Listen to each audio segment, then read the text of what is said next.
And we are back with another edition of The Journey with Joe. I'm super pumped for today's episode. First, I want to give a quick shout out to our sponsor, the Camp Transformation Centers. We're talking about Ontario, Anaheim, and soon coming at you in Upland. Make sure you get fit in the new year, and they're awesome, so they'll take care of you. Today, I'm excited. I got Manny Soto here, 20 years in the financial industry, even though he only looks 25. Father, great guy, leader, mentor, just guy who's just passing along the goodness in this world, man. In a world full of negativity, Manny is bringing it every single day. So thank you so much for spending some time with me and two Sotos in one room. Danger. What could go wrong? Thanks, man. Yeah. Appreciate you having me. Awesome, man. So I appreciate you coming. And again, so I met you because I seek counsel, right? Ultimately, I find people and I gravitate to them. And I didn't know you from Adam, right? But I saw you and I realized I like this guy. This guy and I align for many different reasons, right? But I just think from a life standpoint, I think you do life in a similar way that I do life, right? And there's one speed, and we're going to get into a lot of that. But before we get into where you're at now, tell me a little bit about growing up, right? Like, because I feel like where you start dictates where you go, and is a big part of that, right? It forms the foundation. So how'd you grow up? I'm guessing you grew up in a big, rich house with lots of money, and you know all of things just kind of passed on to you, right? Is that how it happened? Starting up Soto? Yeah. Fortunately, no. A lot of people say unfortunately, but you never really know what you have until it's gone. But other people, they look at you and they go, "Oh my gosh, this guy must have just got out of bed, and he was just immediately articulate with his words, and he was just he looks a lot younger because he's never had Botox. He does this, that, and the other. He's built because he's got no testosterone. Yeah, just good genes. That's just a fantasy. Yeah. So no, man, you got to work at it just like anything else. So Yeah. Let's say I go to the gym one day a week, and I'm physically fit. That just does not equate to what you think it equates to. So, fortunately, is what I say. I grew up poor to middle class. So, I'm a product of a divorced family. My mom and dad, they divorced when I was 5 years old. My little brother, who was 5 years younger than me, he was 6 months old, and my sister at the time. She's a year and 3 months younger than me. So okay, I Irish remember twins, right? Like that's yeah, right. But I remember my mom telling me when they got a divorce, and I remember what I was wearing. That's how dramatic Really? I think it was. When I was 5 years old. So I'm a product of a divorced family, and my dad sold cars. He made a lot of money in the car business years ago, and he still sells cars to this day. I'm like, Dad, you need to retire, man. But he doesn't know anything else but to work hard. Mm-hmm. And then my mom, she struggled, really Yeah. struggled. And I just remember a lot of hard times with my mom. My shoes used to come apart. We were I talked to my girl about this the other day, about how we were that family that would go and look for clothes at the what do you Goodwill? call that? The Goodwill, yeah. And I remember vividly looking at a sweater with Mickey Mouse, and it was a striped sweater, and I thought, man, who would throw this out? And I remember, I remember being a kid thinking, dude, I got a Mickey Mouse sweater now. It's on, Yeah, But like jackpot. yeah, dude, and I remember things like that. And you know how kids are so cruel. They don't mean to be cruel. They're just brutally honest. And I grabbed duct tape one time when I was in the 5th grade, and I had to circle it around my shoes because the lip of my shoe would come loose because the dew in the grass made the glue come loose. Oh, dang. And I remember thinking, damn, man, this is embarrassing. And kids would just bag on me. But yeah, so we weren't from a silver spoon by any means. I mean, Hungry Man's was my favorite dish. Yeah, when they had the brownie. Yeah. Had was the bomb. brownie, you were like, Brownie, damn, we corn. scored. Yeah. Corn. Yeah, Salisbury steak. That was my deal. You were like, dude, we won. Oh, we big got a time. steak one today, Ma. Yeah, time. dude, I remember that. Yeah, food stamps, all that good stuff. I heard a line from Tupac recently, and I listened to a lot of rap music, but he said something, I don't know what song it was, but he said, and it might have been Dear Mama, actually, now that I think love that about song. it, right? Yeah. And I think he said, even though we had it rough, we had enough. And like I look back, and I'm like, damn, like it was rough, right? But you always had Mom, right? Like that was the one thing that was always there, even though it was rough growing up, right? And so that line really resonated with me recently. I probably heard the song 1,000 times, and I was like, so true, right? Because there's so many people out there who have it rough right now and are thinking this is the way it's going to be forever. Right. And it doesn't have to be that way forever. It doesn't. You know, like they're in charge of their own destiny. You're in charge of your own destiny. Yeah. And so I think there's a lot of people out there who are like, yeah, this is the way it got to be. I had a client one time tell me that she, you know, her quote was, people like us don't buy homes. And I was like, what? Yeah. I was like, what are you talking about, Willis? Yeah. People like who? People like who? And true story is that client not only bought a home that year, but now owns 3 rental properties. There you go. Right? And so it was like, what do you mean you can't? But people like us. I was offended. I was like, what do you mean? So, you know, just because of where you start and where you're at, it doesn't dictate where you're going. Yeah. Right? And I think in life you have moments that define you, defining moments that set your roads, right? And so you grew up, mom, siblings? Did you say you had siblings? Yeah, I have 9 brothers and sisters total, but hold on, say how many? 9 brothers and sisters total. I'm the oldest of 9. Are you?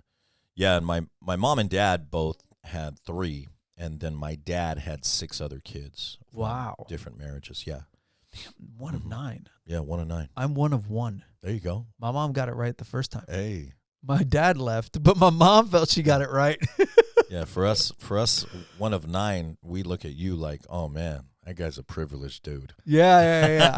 I get that all the time. They're like, oh, you're one of those only child, all right? Yeah. Got everything. I'm like, no, when there's nothing, you don't get everything, right? Although my mom gave me everything that she could give me, right? Like growing up, like she busted her hump, right? That's working cool. like crazy, like you said, like your dad just worked, Yeah, and knows how to work. And I think one of the things that you have to learn at some point is the difference between working for somebody, right? Like you said, your dad's in the car business, right? Versus you being the rainmaker and changing that. So as you grew up, right, what was your first job? First job was collections. Really? So, oh yeah. So I remember being 18 years old. Okay. And having my first legal job, and going out and collecting on civil money judgments. I worked for a company called GC Services, and they were the collection company that if you got a ticket and you got your license suspended and all that stuff, and you let it string out, we would collect on civil money judgments. So we'd call people. We'd have inbound and outbound, and we'd call people, and you know, you had people cuss at you, F this and F that, and you know, you came up with good slogans like, you kiss your mom with that mouth, you know, I'll take that as a compliment coming from you, sir, you know, all these different types of slogans. And then it transitioned into other collections because I liked that career because I didn't have to be nice to people on the phone. Oh, there you go. Yeah, so I originally got into that job, and then my dad told me, you need to go be better with people, because I was an introvert out of high school, and when I went to college, I was, again, an introvert. I didn't really like to be in the public eye. I was very introverted, didn't keep good eye contact, and I was kind of out-of-body experiences when I publicly speak. And so my dad put me on the line at the car business, and I did okay, but you know, I was always very coachable when I was younger. So when my dad said, hey, don't tell the client the price of the car, just tell him, hey, let's take it for a spin. Let's if you like the car, we'll make the deal happen. And, you know, I'm very coachable, and that's what I would do. And my dad said, what the hell are you doing, man? Say the price of the car. That's kind of important to people. And I'd be like, Dad, just contradicting yourself, man, you know. Yeah. But my dad was very intimidating when I was younger, so I never disagreed with, oh, yeah, man. Whenever we have a disagreement or anything, because I lived with my mom up until the 6th grade, and then 7th grade I went to go live with my dad because my mom again wasn't good financially. So when we lived with her friend Arlene lived in one room, and then me, my brother, my sister, and my mom lived in another room. That's when it was kind of dramatic. I was like, man, this is for the birds. All of you in one room? Yeah, we lived in one room. So I remember in 4 La of Puente. you? Yeah, in La Puente, and I remember thinking, man, I need to go live with my dad, and that's how scary my dad was. I was Really? like, man, I remember my brother and sister looking at me like, what? You're gonna You go gonna live stay with with dad? Dad? And they're like, damn, you're Yeah, taking one for the it's team rough. heavy, Yeah, right? You go for it. So yeah, I did that. And then when I went to go live with my dad, I believe I learned work ethic. Like my dad wouldn't come home till midnight, 1:00 in the morning, sometimes from the car business, and kick my bed and be like, "Hey man, you haven't vacuumed the room, and you haven't vacuumed this, yeah." And I remember thinking, "Damn, my dad's such a hard ass, man." But he taught me that hard work. And then my mom was more like loving. She was more of the motherly, "Mijo, are you coming over this weekend?" Type of thing. And that's where it came out. But my original job was collecting, and then up until I was about 28 and a half, 29, I was collecting money in different finance Different companies, areas. things like that. Yeah. Wow. So when I transitioned to financial services, it was from an auto collection company where if your car was out for repo for more than a year and a half, I was the guy that could find you. Really? Oh, yeah, I was really good at finding people. Damn. Yeah. Yeah, and that was before you can just Google somebody, Yeah. right? Yeah, Like this was 2003. Oh, wow. Yeah, when I transitioned to financial Collection services. is a whole nother animal. Like, I never did collection. I used to bang lending tree leads and lower my bills, and I'd call people, and they'd be like, take me off your list. Mm-hmm. And I'd be like, you put yourself on this list. Click, and they'd hang up on me, right? And they'd be like, don't call me ever again. And I'd be like, don't you want to save money? Yeah. Right? And I'd call back multiple times. I'd be like, I think we got disconnected. No, I hung up on you. I'm like, man, but I'm trying to save you $500 a month. What would you do with $500 a month? Yeah. But I look back on those years and I feel like that really helped. Like, you become so callous. It becomes a game at some point, right? You're just like, oh, let's see what the next person's going to say. Yeah, to you me. become bulletproof. I mean, Totally. You became an expert at getting rejected and not having it affect your life. Yeah. When you're a rookie salesperson, you get into the industry and you think it's easy just like anybody else. And then the first rejection you get, you're like, oh my gosh, I don't think this is going to work. The second rejection you get, you're like, oh, there's definitely no way this is going to work. Third rejection, you're like, that's it. You're already looking for your old job back. Job, yeah. You're thinking, dude, I can be a manager at a Pet Boys at some point in time, respect to that industry. But you go back to what's average and ordinary and being comfortable in life. And, fortunately you didn't get to that point, but I got through there too. So yeah, dude, everybody's been through it. Yeah, those years are something else. We still joke. We used to do role playing stuff and RFBBTs and feel felt founds and talking to people, but it wound up becoming a game as far as like how angry people would get. Like, we never took it personal at all. And I feel like so many salespeople take every rejection personal, right? They're like, oh, this guy doesn't want to work with me. It's like, move on to the next one, right? Yep. You got to go for no. And I just remember those years. Like, I vividly remember calling somebody. I was crazy. I came in and worked on 4th of July. I'll never forget. I worked at Newport Lending Group. Shout out to them. And we were banging lending tree leads. And I called the guy at 4th of July. And he was on the East Coast. And he MF'd me. Mm-hmm. And he's like, it's 4th of July. I'm about to barbecue. And I was like, wouldn't it be great if you could save a couple of $100 on your mortgage for your next barbecue? He's like, click. Yeah. I mean, he let me have it, but it was like, dude, I got a call, right? Like, the phone is the best way for me to support my family, right? And that was it, So your dad taught you about hard work, because that car industry is brutal. Yeah. No days off, long days.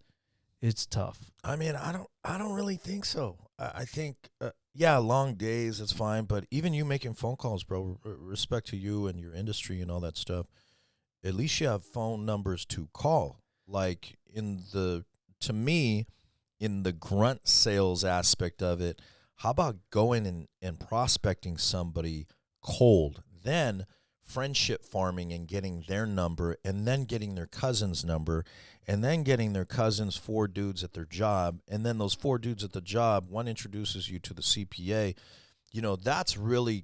That's where I really learned from my practice company on how to prospect 101. Okay. I mean, think about it. YouTube's been around for 15 years now. That's it. Yeah. I've been in the industry 20 years. 2003, April, I believe, was when I got licensed to do financial planning. And man, it was a journey, but the first part, nothing begins without a prospect.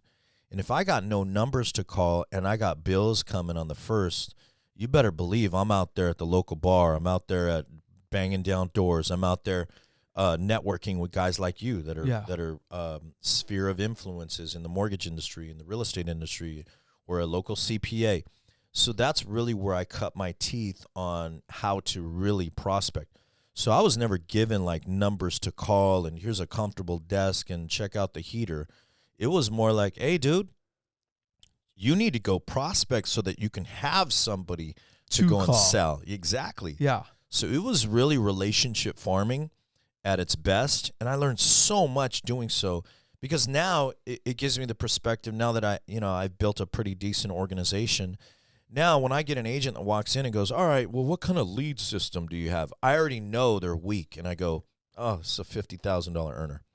Let me just dish it to one of my brokers or a guy that's willing to do that kind of grunt work. And I just don't want to have that conversation. I'm more of like, okay, let me see what kind of lead gen system and CRM system that this guy has so that we can see if it's an opportunity to give them a franchise or sell them an opportunity. Mm-hmm. It's a little bit different now, from before, 18, 20 years ago of true prospecting grunt work. Yeah, when you had to get out and see people and there was couldn't buy a title list or anything like that, right? It was totally different. Exactly. So we'd go through these quarterly events, right? And I learned so much just taking notes and journaling a lot of different things. And I would put a penny in my shoe every single day. That penny represented 5 prospects. I needed to get 5 names and numbers. I knew that if I got 5 names and numbers, one of those would become a client of mine. So I get the little penny in my shoe. It's uncomfortable. I wake up at 8 a.m.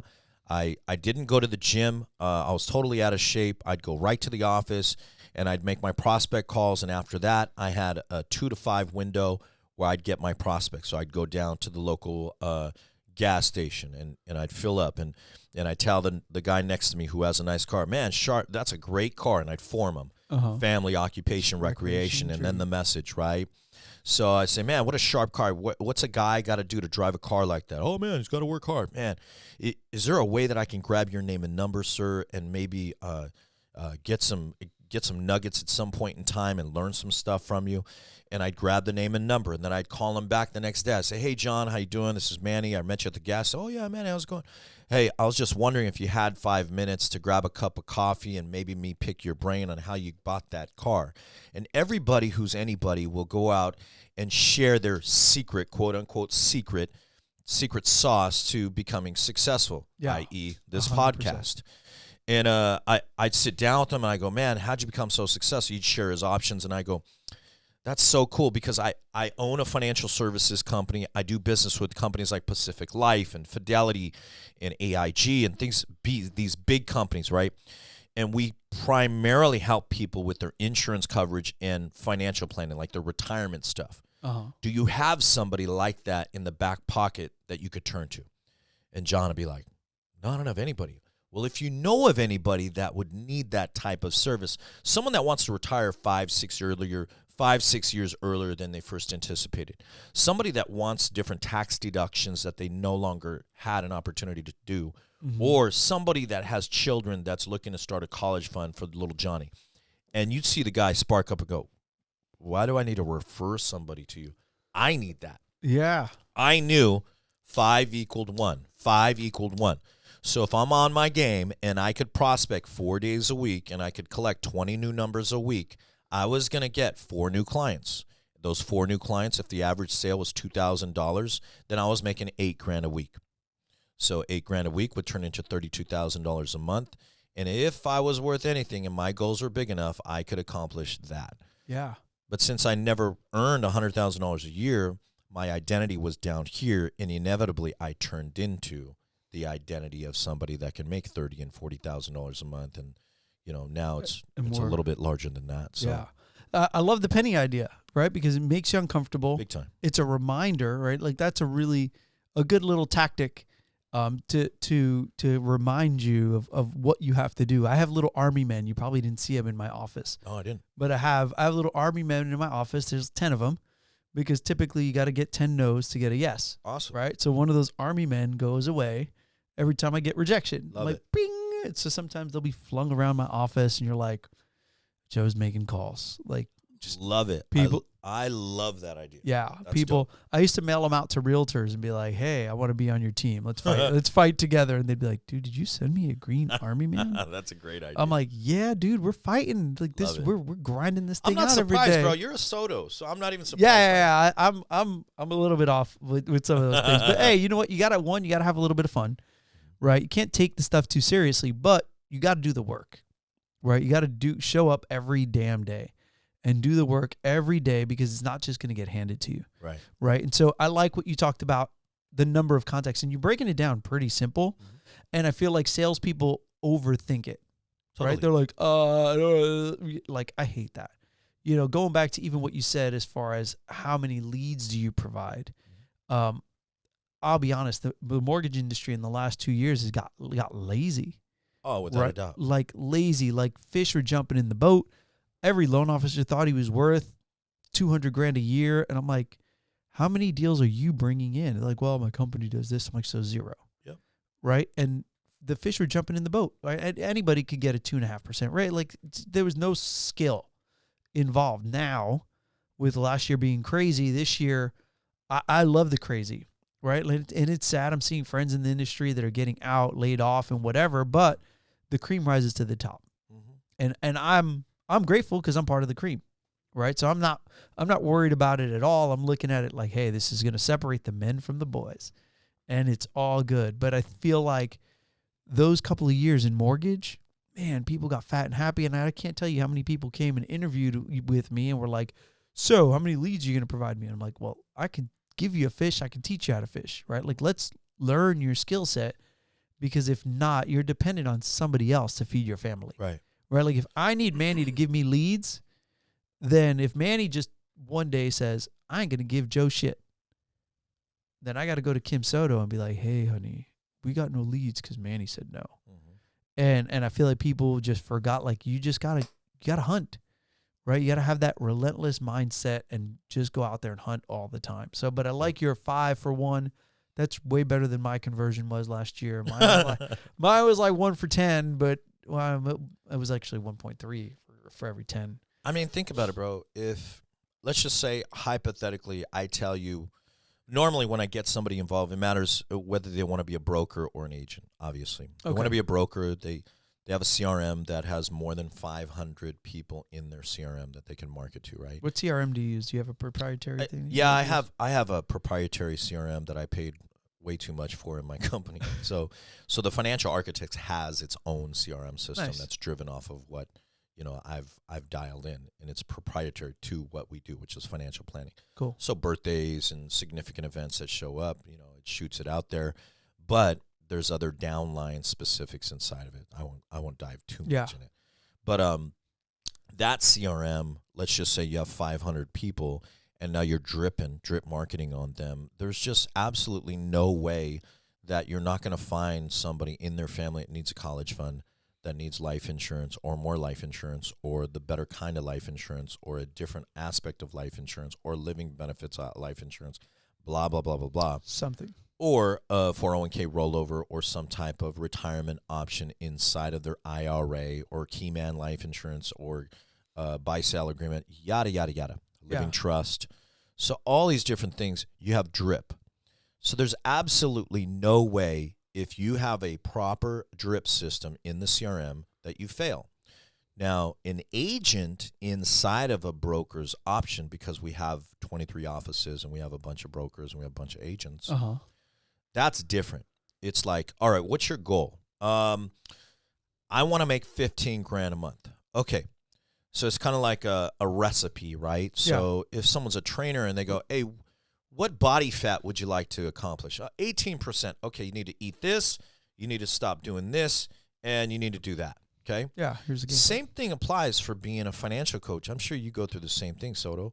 So when you hire somebody, you go, okay, here's the amount of prospects that you need to have. Here's the amount of calls that you need to make. Here's the amount of appointments that you need to drive. And then you will have X. But that's a system, right? But if I don't show them how to make a call and a script to get that first prospect, that's my bad, not theirs. I have the system in place. I got it all dialed in. I have a franchise. I own the franchise. Yeah. So if I don't have a script to get them from point A to point B, that's my bad. We got that. Check mark. Then the other option is, okay, what are the plans that are in place? Now, this is where the rubber meets the road and it gets a little bit more difficult. There's about 17 or 18 things that you're going to have to learn financial planning. So if I go, hey, you can make 15 grand a month, but you need to do this, that, this, and this. That's what really depends on what that individual's true goals are. Okay. Because they're so used to like getting rejected and, well, my Uncle Bob said that I should put into my 401k and not get a Roth IRA. You know, that kind of stuff is very minuscule. But having a system and driving the business system, to me, it's very simple. But finding an individual with enough oomph or enough goals and dreams to accomplish what they need to, that's not a dime a dozen. That's a diamond in the rough. That's a needle in a haystack, unfortunately. You know, because you got to build them to a certain point. Yeah, but I don't want to babysit no more either. I don't want to. You're a damn grown up. You're 36 years old. Yeah. What do I need to do to make 15? Okay, what do you do now? Well, I watch Netflix for 3 hours. I don't go to the gym. I eat Twinkies every day. My energy's low, and I cheat on my wife. And okay, well, duh. Stop doing all that. You know, like. And you're broke. Yeah, I mean, X plus Y is going to equal Z. And if you're sick and tired of this, then you need to make some changes here, here, and here to get that. Yeah. Genius. That's really how difficult it is. And if they're willing to do X, Y, and Z or A, B, and C to get this, now we got somewhere. Now we got a player. Now we got someone that comes to my Monday morning full-timers, and it comes to my Wednesday evening training, goes to events to get bigger and better, reads the proper books to develop and grow, because if you're not growing, you're dying, right? We all know, just like you said, bro, a high tide lifts all boats. You got a 2.5 interest rate. What dum-dum is not going to take advantage of that? You could make a call. You could throw a rock in a crowd of people, and if they own a home, then you need to refinance to lower your payment and to create more momentum inside of your retirement options in the future. But, you know, when rates are at 7 or rates are at 6.5, and you're no longer in that mode, now you're thinking to yourself, man, I got to get different, and I need to make different changes. Maybe I should get into financial planning, or maybe I should offer a living trust as a conduit to get into their living room. I have a multiple amount of lenders and realtors inside of my business right now, but I have one lender who got a reverse mortgage from the husband and wife's refinancing, and it was all from saying, hey, do you have your living trust? So because he offered a living trust, he's now in their living room talking about, hey, why is the pool drained? Oh, we can't afford to do this, and we can't this, and we can't that. Well, what if you refinance, pull cash out, and your payment will go up about $300, but you could pay off your credit cards, and now you could do this, that, and the other, and we can possibly buy a 4-unit in Bakersfield. We could do so. Now he's acting like a financial planner, right? And they listen to him because he's a financial planner. Then they go, well, my mom and dad, their pool is drained too. Why? Because they can't afford the $2,100 mortgage payment in Claremont. I think I can help them. He goes to the house, does a reverse mortgage. They have no more mortgage payment now. The $2,100 mortgage payment is done now. And now the husband and wife go, well, we still want to give the property to our kids. Okay, well, pay $1,000 a month for a life insurance policy to alleviate the deficiency inside of your mortgage loan. And they go, I never thought about that. Oh, that's interesting. That's why you have a financial planner, you know. So why do I know so much about mortgages? I don't do mortgages. Yeah. I use guys like you to do mortgages.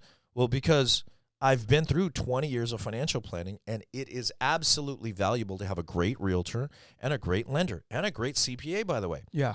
And if I don't know how to manipulate some of the numbers and the concepts, then I'm not valuable. I could sit there and, you need life insurance? Yeah. You want term or perm? But a real deal guy, a guy that you really want in your back pocket for the rest of your life, is someone that has movement, someone that can manipulate some numbers and things like that, legally, by the way. All these different types of things that are very important to know the guidelines to push you forward and get you to retirement 5 and 7 years earlier than you first anticipated. Yeah. I think that's so important. I feel like a lot of guys in my industry, so I'm part of a community called Mortgage Coach, where we familiar. do more educational stuff, right? I think I've used them I've worked with them for a long time. And so I think one of the things that we preach is being more than just, here's the mortgage, here's your 3.5% interest rate, and here's your monthly payment. Like having deeper conversations, because like people send to me their whole life. Sure. Right. I know people's tax returns better than their wives and husbands do. Right. I'm like, oh, so you do this, and this.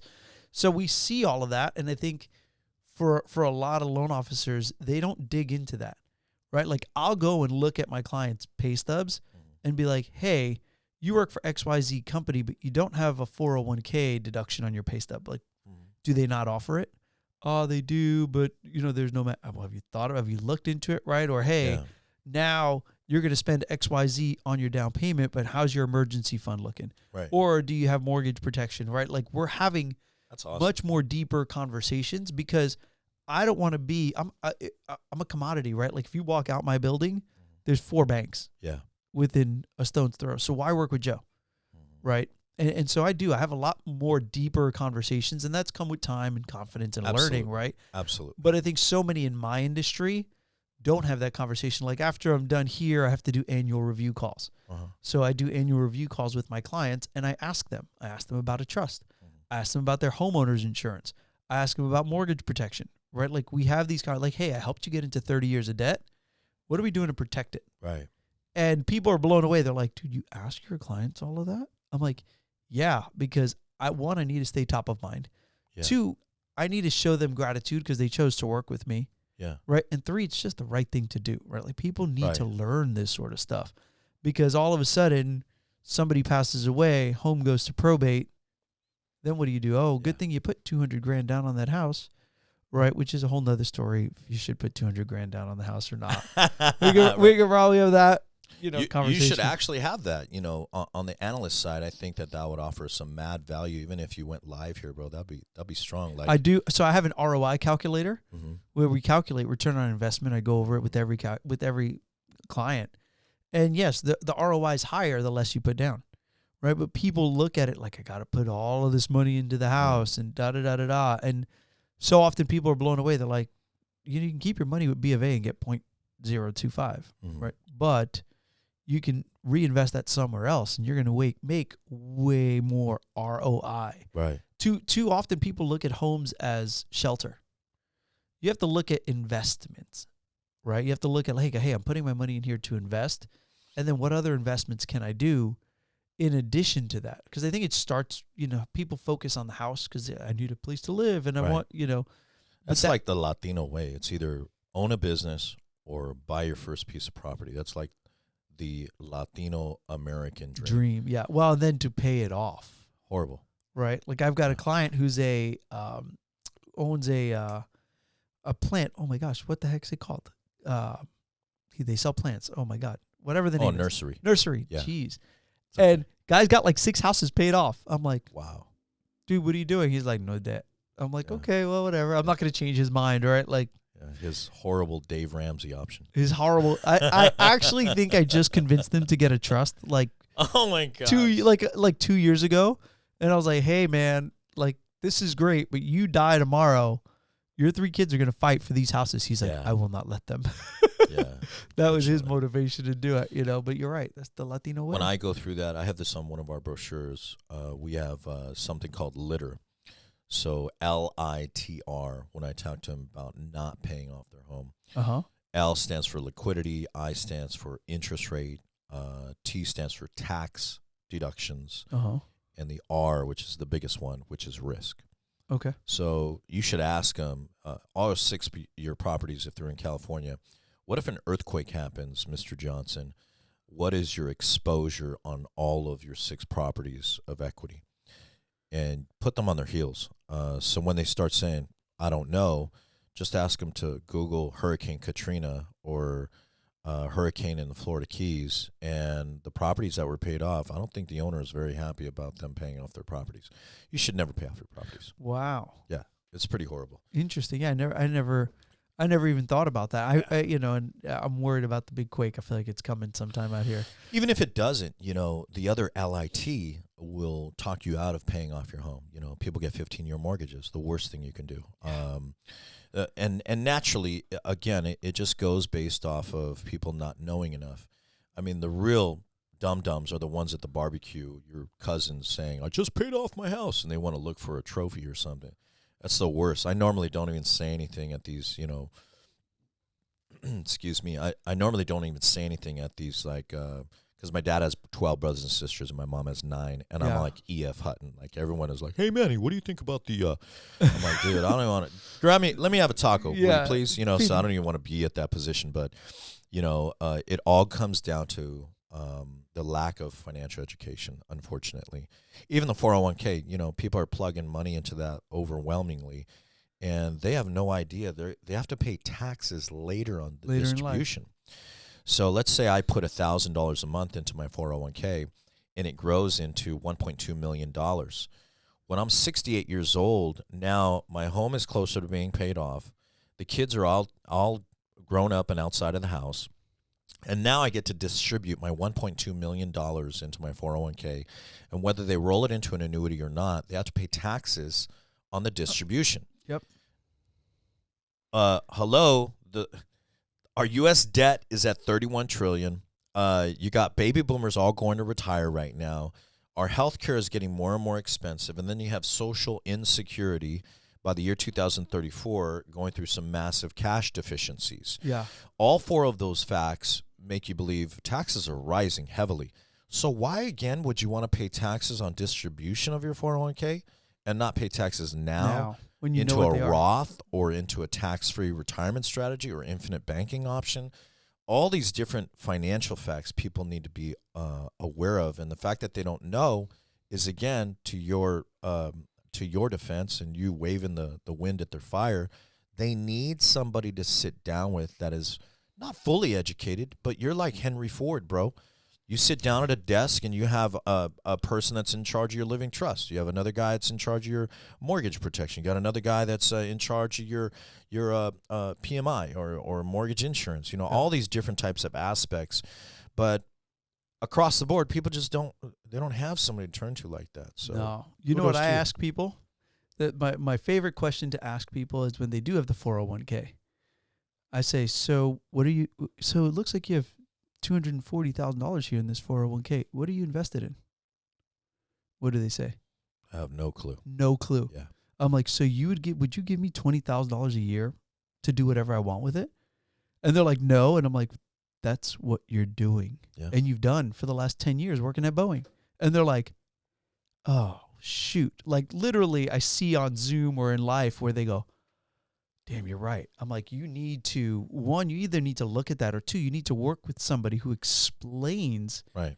where this money's going and what the risk and reward are, like what it's going to look like.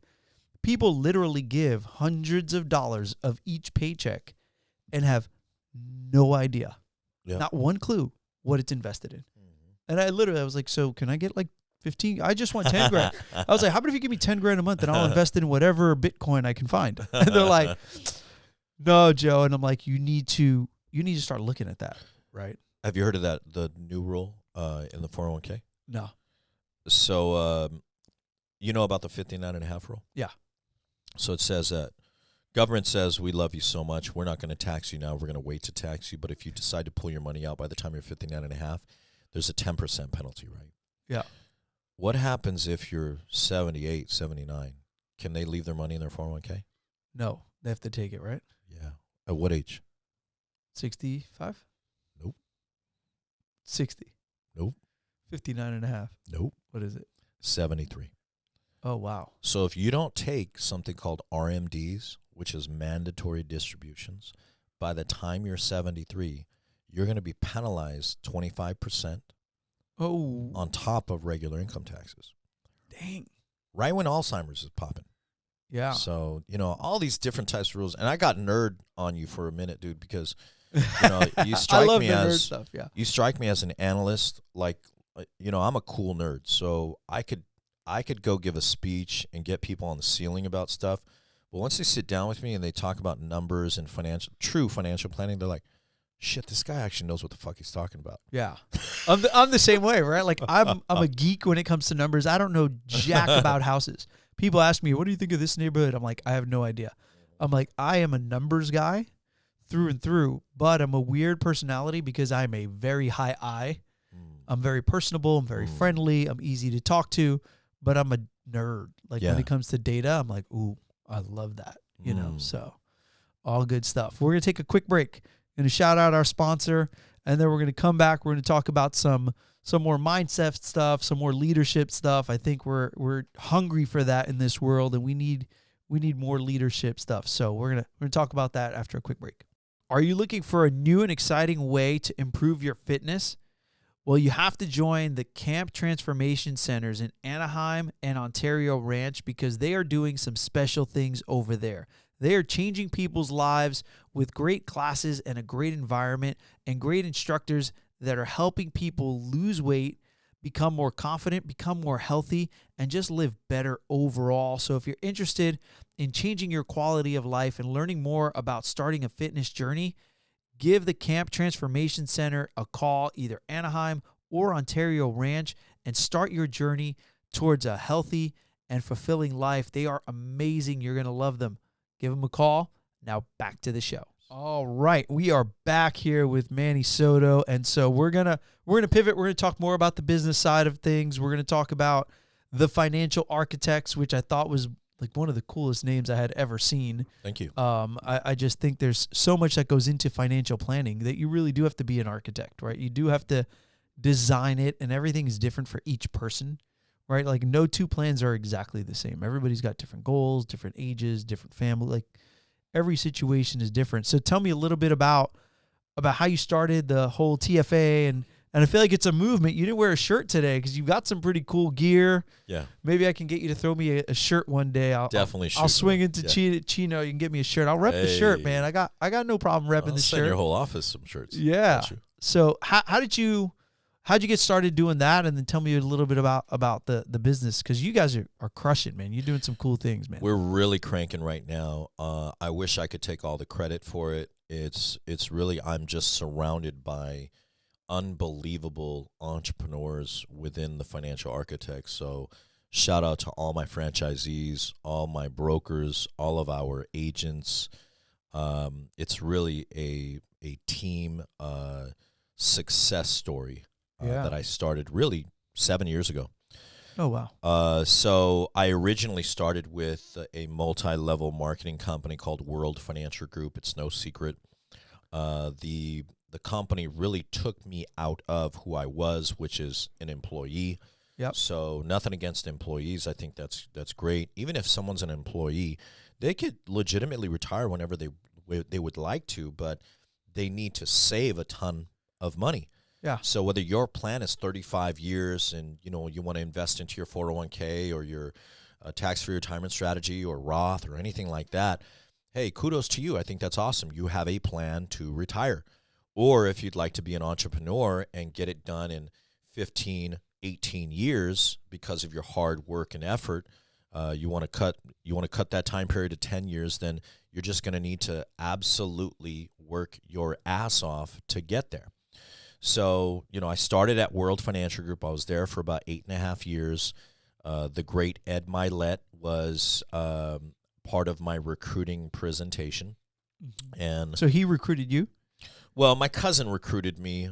Ed was the leader in the office at Okay. that time. So Milet, I've been on a Learjet with Milet, half dozen times. I've been to his Coeur d'Alene property. I've been to a couple Arrowhead properties of his. Ed was really, to me, my mentor, coach, the guy that took me to the side and, told me certain things. And like I was talking about before the podcast, a lot of things are not taught, they're caught, and Milet was that guy that would give the presentation in the meeting twice a week for 8.5 years. I heard him speak. And it was about 2, maybe 3 years of him speaking, and then the rest was me doing my leadership spiel, etc. I recruited almost 1,000 people in that company in 8.5 years. Directly, I think I recruited almost 250. So was I in the trenches in that company? Absolutely. My third year there, actually my second year there, they gave you these 6-figure rings, which is a lot of recognition, and it was very inspirational, etc. So when I left, it was somewhat controversial because I spoke at their national convention. I was a big time guy, and if you ever heard me speak, you would think, dude, this guy's making 7 figures or multiple 7-figure income. Yeah. And I wasn't. I mean, I was homeless in a suit, dude. I was only making like maybe $130. Damn. And I thought to myself, dude, if I shake out of the company, everyone's gonna try and talk some shit on me or whatever. And Yeah. That's that what happened. happens. Yeah, for sure. So imagine a loan officer leaves your company, and then you're like, oh, dude, this guy was a player, and naturally you want to save the boat, and you're like, oh man, he has issues, he has this, he has that. I know you wouldn't do that, but other people do, and unfortunately that happened to me. So for about 3-4 years, I just did individual financial planning. I did not want to build a team. I did not want to coach or train. I was like, just everybody leave me the hell alone. And it was a realtor, actually a real estate broker, that shook my world up again about 4 years later, and he pissed me off. We were having lunch, and he was trying to coach me. And I said, this fucking guy's trying to coach? Is he really trying to coach me? Yeah. He's giving me like his opinion and his coaching specifics, and I'm thinking, this guy thinks he's above me, and it woke me up. And I said, I'm gonna whoop this guy's ass. I'm gonna start, really going after it. And about 7 years ago, I started building again. I was working from my backyard at the time. I was semi-retired. I'm making $200,000 a year, just part-time. And I ended up getting an office for like $600 a month. It was one of those virtual offices. Yeah. And then I started building. I started with some people. I threw a video up there on Facebook. I was horrible, bro. I can't stand video, by the way. I did look and pull up a video from like 10 years Oh, ago. jeez. It was horrible. Yeah. I mean, it was good. It was good. I'm just giving you a hard time. But it's funny to see.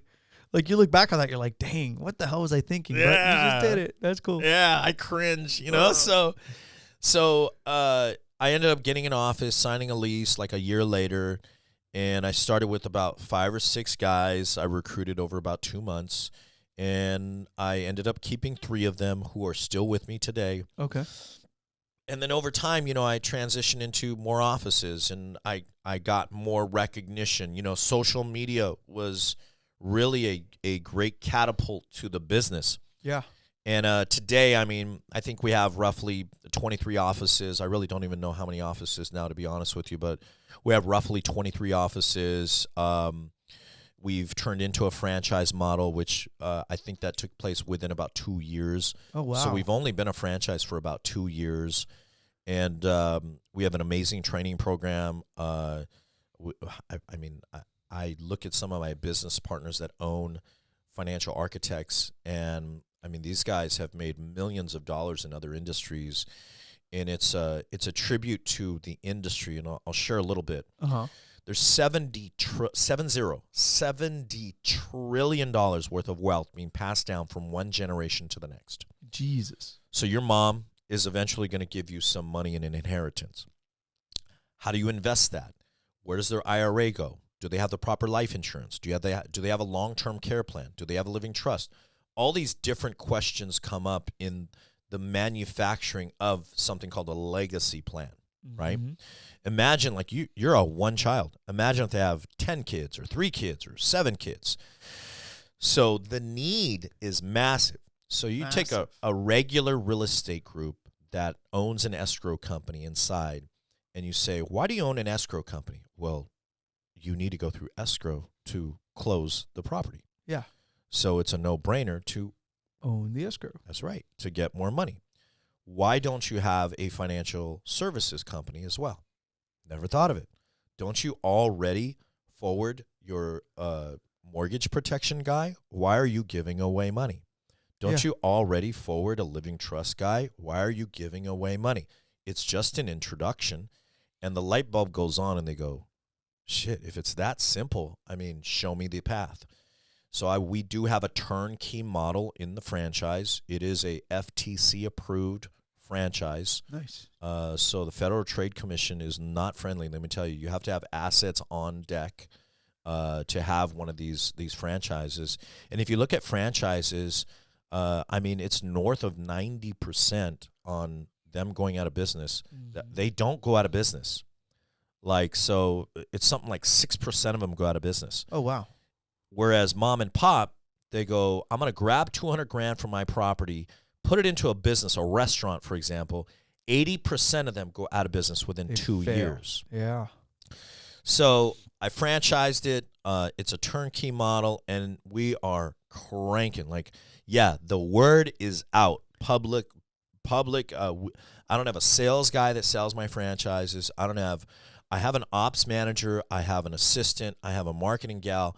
You know, I have all these different specifics, and I know it's going to double the responsibility, but I want to hold off as much as possible because April, the franchise option goes up, so it's no longer going to be $30,000 to buy a franchise, which is nothing, by the way. We're bumping it $10,000, so to buy a franchise, it will be more expensive in April. Yeah. And I just want the right individual or company to buy the franchise and have the right model. Mm-hmm. Like, I'll give you an example. We had an engineer who was interested in buying a franchise of ours. He doesn't have sales experience. He's got the money, but he's got nothing that would make him successful. So unfortunately, we told him, you know, Not a good fit. yeah, you're just not going to be a good fit. He was a Yeah. little bit upset about it, but so be it. You know, that is the pedigree to our model, is someone that's good at, not even good, someone that's in sales, somebody that already has a CRM over 500 people, somebody that has reserves, because I don't want a financial architect recommending a product that is not right for the consumer. Yeah. So that's pretty much the pedigree, and then we get them involved, and, you know, boom, it's off to the races. Yeah. And that's one of the things I noticed, because like I said, I know Curtis, who is really, really good. And the one thing I really love in just dealing with him is that he's very, very honest, right? Very detail oriented, and it's client first, right? And so it's a matter of, you have to have the right people. Like, you could give a franchise to anybody, like that engineer, but if they don't have your core values, it's not a fit. And I think you get to a point, and it seems like you're at that point right now, where it's like, we're either going to be a fit, or I don't need you. Yep. Right? And it's cool, like, shake hands, part ways as friends. It's okay. But if we don't align now, day one, on the honeymoon stage, it's never going to happen. I mean, take Curtis, for example. This is a tall, handsome, well-spoken, charismatic dude. And he's been in the industry. I recruited him, 17, 18 years ago, I think. And a lot of his skills were learned, you know. Mm-hmm. But he was a great person. Like I trust him with my kids, you know. And that is above everything, right? Above everything. And you look at Curtis, we're in the residual business, meaning he writes a piece of business. I wouldn't be surprised if he's got a residual income of about $400,000 to $500,000 every year. No matter Meaning, what. January 1st, he's already got 500 grand made for the year. Mm-hmm. So because he's got such a strong income to pay all his bills and then some, he doesn't have to do anything unethical during the course of the year to make a transaction or earn more income. Yeah. that puts somebody in a really strong financial position and mental position. So they don't need to take advantage of anybody. They don't need to make a bad recommendation. Legit, they're coming from a great place. And having a financial strategist like that is very powerful because you go, this guy doesn't have commission breath. Yeah. So Not at all. That's a major. Yeah. And you see that in my industry where people are like, this guy, loan officer, right? Like I'm slightly above car salesman. Slightly. Barely above car salesman, right? Like lenders get the shit, right? Like, I mean, there's rarely people are like, oh yeah, lender, great deal. I mean, we get it all the time, right? Yeah. And I feel like with the way the market has compressed in the last year, you're seeing more and more of those people where they're like, I need to close this deal. I need to make 10 grand on this deal. I have no other deals working. I got to tell you, bro, I can tell you numerous amounts of stories with loan officers and realtors where they did some really shady, unethical things. I don't have time to go into it, but, yeah, I have seen that before. And if you're one of those guys, let me tell you, man, your client comes and talks to me, I am turning your ass in. Mm-hmm. So I'll leave it at that. It's really sad to see that commission is your mission, not the client.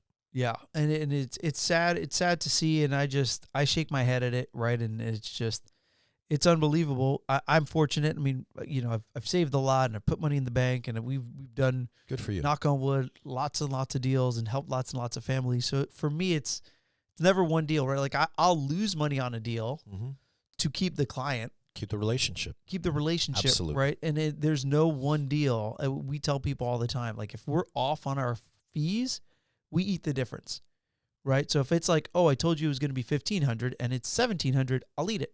Yep. Because my word is more important than that $200. Totally agree. Right. You have a Yelp? Yes. So we have a Yelp. We have over 90 5-star reviews. There's I've read some reviews in there. I'm like, holy cow, I didn't even know that I did this. Yeah, right. Like real cool stuff. And for 5 people to lie about you, maybe. For 90 people to lie, I don't think so. So reviews nowadays are like gospel. Like gold, man. yeah. I've got a bunch strong on Yelp, and I had a fight with Yelp because they block some of your reviews. Have you ever seen that? Where it's I already know why. We have maybe 30, 40 that are blocked, so we really have 130. But yeah. But I'm okay with that because they don't have a following. That's why. So if they have no reviews that they've posted, then they want me to tell you what the Soto thing to do is? Oh, give it to me. This is where Joe Soto messed up. Is Joe Soto got his hair on fire one day when he looked at all his blocks, because I'm in mortgage. It is hard to get somebody to say something nice about getting a mortgage. Right? You've gotten loans before. How miserable is it to get a mortgage? Yeah, no. Miserable. No CPA shit. letter. Can you explain this? Give me that. They want an exception. Yeah, I need a letter about the letter because why did you write it in blue ink, right? Like getting a mortgage sucks. Yeah. So to get a review is like, oh my God. Yes. I'm like, Jesus, I walked on water to get that loan done. So I get pissed at my blocked reviews. Joe Soto goes onto Yelp's Yelp page and writes them a bad review. Strong. Solid. That's what I thought, right? Strong. They took my viewed, like the ones that showed up, it was like 108. And within like under an hour, it was at 47. Yeah. They blocked more of my damn reviews, those believe assholes. It. They do that too when you don't pay them. I was so pissed, dude. I was so pissed. I was like, I'm going to show you. Yeah. Da-da-da-da-da-da-da-da. And then my wife laughed. She's like, you really That's wrote what you Yelp. get. You really wrote Yelp, a bad Yelp review. And I was like, the angry Puerto Rican New Yorker came out, right? Like I was Strong. like, I'm going to show those mother blah, blah, blah. Yeah. They won.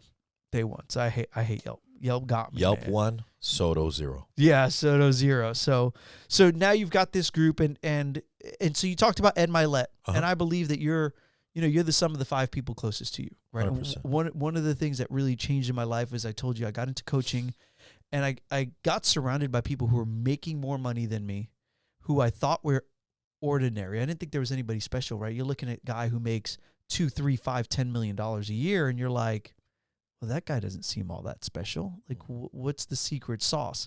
And so you have to surround yourself with the right people is what I learned. It took me way too long, right? But Ed Milet was one person who you got with, and now I feel like you're that person for others, right? So you said you do a Monday morning.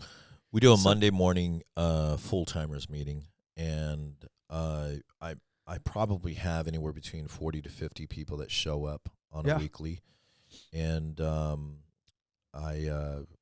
we do everything from product training to motivation to accountability, etc. It normally goes for about an hour and 15 minutes. Okay.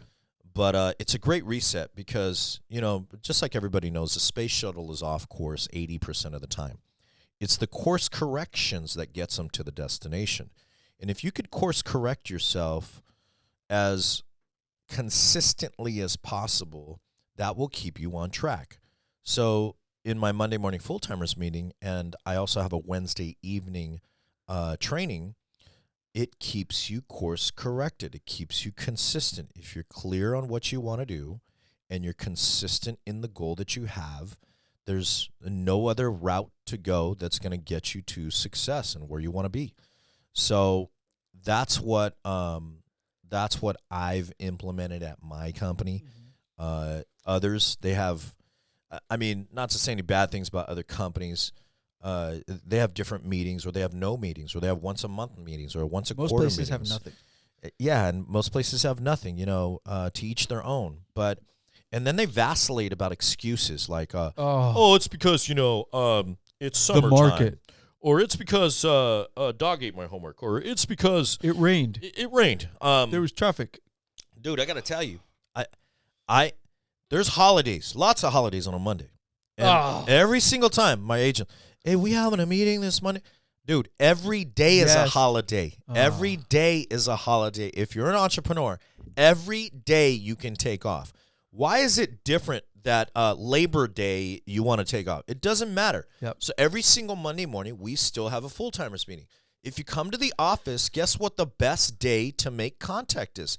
A freaking holiday for everyone else. Yep. So you could smile and dial on a holiday and then take your Tuesday off if you wanted to. Yeah. So I am very consistent in that. The speed of the leader determines the rate of the pack. So if I'm making a shift and I'm pushing forward and I'm the catalyst to the ship, they can always depend on me. I'm going to be that stable guy that will be there no matter what. Yep. If they choose not to, that's the reason why nobody follows them or a limited amount of people follow them. Yeah. Show me who your leader is. I'll show you who your team is. Yeah. And it's funny because we always say you could have excuses or results. It is. Right? You can't have both. And you talked about the holidays, but yeah, back when I first got in, I worked every holiday. There was none. Now I'm not here pounding it away on 4th of July, right? But like I told you back in the day, 4th of July, MLK Day, it didn't matter, because I knew people were home, right? 100%. And so that was always my thing. So it's funny, you talked about your meeting and bringing people back, right? Like what you said, you drift and you get back on course. Yep. So do you remember what I wrote on my sheet, my outline for today? Yeah. Yeah. I wrote one line. Yeah. Right? It was kick yourself in the nuts. Yep. Right? And so I had a day yesterday. Not a good visual. Not a good visual. I don't recommend trying to do it. It's like the one-legged man in an ass-kicking contest, right? You don't want to be that guy. And so it's funny that you said that, because yesterday I was drifting. I got in the gap. I don't know if you've read The Gap and the Gain, right? And so I got into a little bit of a rut, and then I kicked myself in the nuts, and I snapped out of it, right? And I was like, dude, I just got to finish the day, right? Like let's finish strong.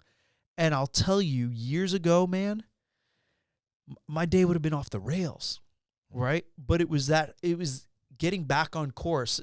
I used a much more professional term as far as kicking yourself in the nuts.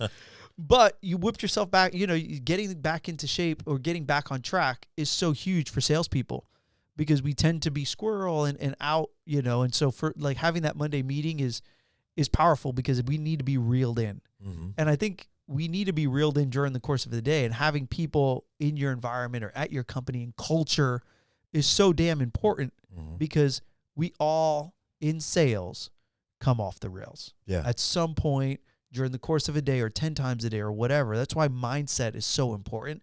I read lots of books. I do lots of audibles. Sure. I'm reading whatever it takes or do what it takes. It's a really good little book. Just constantly trying to feed the brain. It's awesome. Right. I think it's so underrated in regards to that. So we talked about leadership. We talked a little bit about Maxwell. You love the Maxwell books? Love Maxwell. Yes. He awesome. Writes it. I read it. Yeah. Yep. I love which is your favorite of his books? Oh man, it's 21 Irrefutable Laws of Leadership. Okay. Maxwell is one of the most foremost leadership coaches out there. And like I said, if he writes it, I read it. And the reason why is because this is a guy that built out a church. If you study pastors, think about it for a second. You go to church knowing that the pastor is going to ask you for money at the end. That's a leader, man. That's somebody that is very passionate about God, and somebody that wants something different and to move crowds of people and bring them to the promised land. They want the best for you, right? Mm-hmm. So studying any kind of leader like that there's really the incentive is to get you there and get you motivated and get you in a better place. There's a lot to learn from those people. Yeah. And Maxwell is so amazing at it. I've learned so much from his books, and I've seen him speak a couple times. He's a badass. He's awesome. Totally. In one of the chapters, it talks about the 5 levels of leadership. He also talks about how if you're around 7s, you're going to become a 7. So he actually adopts the same thing. It's an incredible book. I love it. Yeah, his stuff is amazing, and it's true. If you're around 7s, you hang with dogs, you get fleas, right? Like that's what my mom used to say when I was younger, and it's even I think magnified as you get older, right? Yeah, and on a leadership side, dogs don't chase parked cars. So if I'm a leader, I need to show my people that I'm going someplace. Come on, dog, let's roll. Yeah. And if the message isn't potent enough, that's the reason why people leave a leader. They don't have the oomph. They don't, everyone's going to complain about a leader. That's par for the course. Yeah.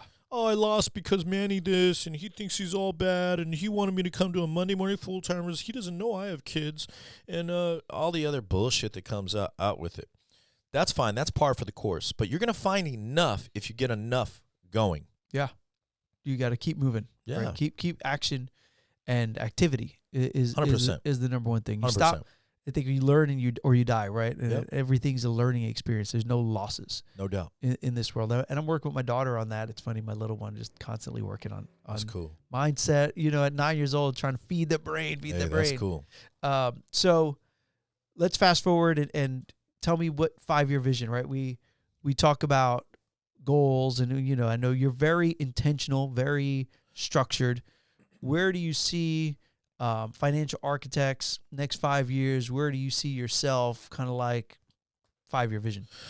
Well, the foundation of anybody should be their goals. Yep. They got their 1-year goals, they got their 5-year goals, they got their 12-year goals, etc.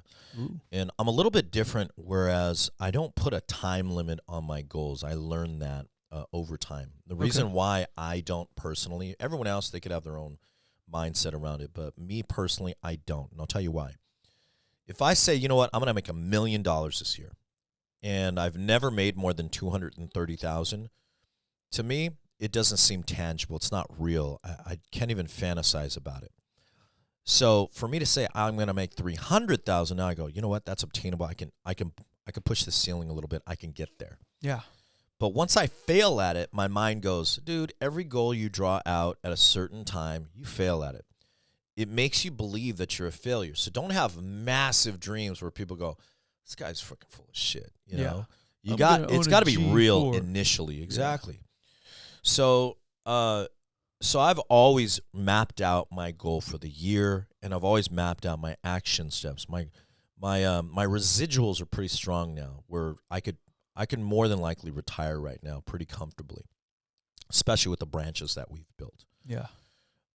But I don't get comfortable. So if you write out, this is good for the audience, if you write out your specific goals, and I'm very visual, so I write it out as a tangible goal. Okay. And you write it out in a way that you actually have it, like it's tangible for you. You just did it. Okay? Yeah. So coming over here, I drove in my e-tron, right? It's electric. I have that. I own that car. I know what I paid for that car. I know what it takes to charge it every night. The same thing applies for your goals. So I just made $1.6 million last month. Did you know I made that? No. I just made that's why people are like, this guy makes some I can't believe he made that money. I just made $1.6 Here I million am thinking you're last just a month. pretty face. Yeah, right? My mom said I have a face for radio. Yeah. So I just made $1.6 million. I just bought a Newport Coast home. Nice. It's sick, bro. It's got a pool table in the living room like a freaking bachelor would. It's got an infinity pool. You could look at the cliff as if it's part of the ocean. Dang. It's a 5-bedroom monster freaking house. And my mom lives in one of the rooms that is secluded to the bathroom, okay? And I take a trip every single 2 months with my daughter. I have a daughter, too, that's 14. Yeah. So I want to, of course, foster independence in my daughter as much as possible. So those are my 3 things that I write out every single day. Now, notice that I said I just made a $1.6 million last month as if it just happened.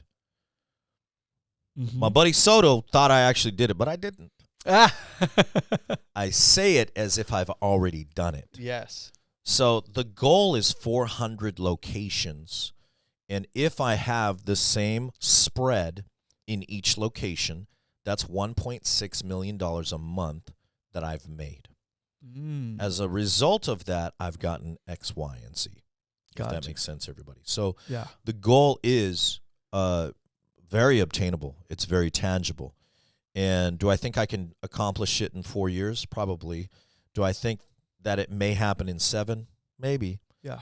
But looking at a 5-year vision of the company, we could go public. We could keep it private. There has been a couple investors that have already made me offers, and I've said no.